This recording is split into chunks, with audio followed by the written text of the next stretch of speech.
বিজেপির নেতা এবং কর্মীদের আমি চ্যালেঞ্জ করে বলছি, চ্যালেঞ্জ, ওপেন চ্যালেঞ্জ দিচ্ছি। আজকের ভিডিওটা সম্পূর্ণ আলাদা হতে চলেছে। প্রথমে এই ভাইটার কথাগুলো শোনো। এই একটা চ্যালেঞ্জ ছুড়েছে, আর সেই চ্যালেঞ্জটা কেউ অ্যাকসেপ্ট করেছে কিনা জানি না, তবে ওর চ্যালেঞ্জটা আমি কিন্তু অ্যাকসেপ্ট করতে চলেছি। হ্যাঁ, আগে শুনে নাও। বিজেপির নেতা এবং কর্মীদের আমি চ্যালেঞ্জ করে বলছি, চ্যালেঞ্জ, ওপেন চ্যালেঞ্জ দিচ্ছি। যদি বিজেপি সরকার ক্ষমতায় আসে বাংলায়, আমি জীবনেও চুল রাখবো না, নেড়া করে থাকবো যতদিন জীবনে বেঁচে থাকবো। যদি তোদের বুকের পাটা থাকে, পিছনের দম থাকে, যদি হ্যাঁ তোদের হিম্মত থাকে, আমার চ্যালেঞ্জটা অ্যাকসেপ্ট কর। যদি দিদি ক্ষমতায় আসে তাহলে তোরা নেড়া করে ঘুরবি। এটা পারবি? পারবি? কত বড় তোরা বিজেপি ভক্ত, কত বড় তোরা মোদী ভক্ত, আজকে আমার চ্যালেঞ্জটা অ্যাকসেপ্ট করে দেখা।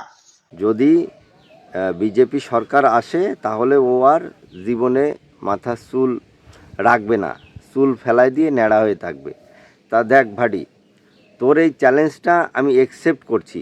তার আগে একটু বলে নিই, ওই যে কথাটা বললি না, ওই যে বুকের পাটা আর পিছনের দম, এটা কিন্তু রানিং সরকারের বিরোধিতা করতে গেলে এটা ভীষণ প্রয়োজন, যে কথাটা বললি। আর রানিং সরকারের হয়ে কথা বলতে গেলে এগুলোর প্রয়োজন হয় না, বুঝতে পেরেছিস? এবার আসি তোর ওই চ্যালেঞ্জে। আমিও তোর সঙ্গে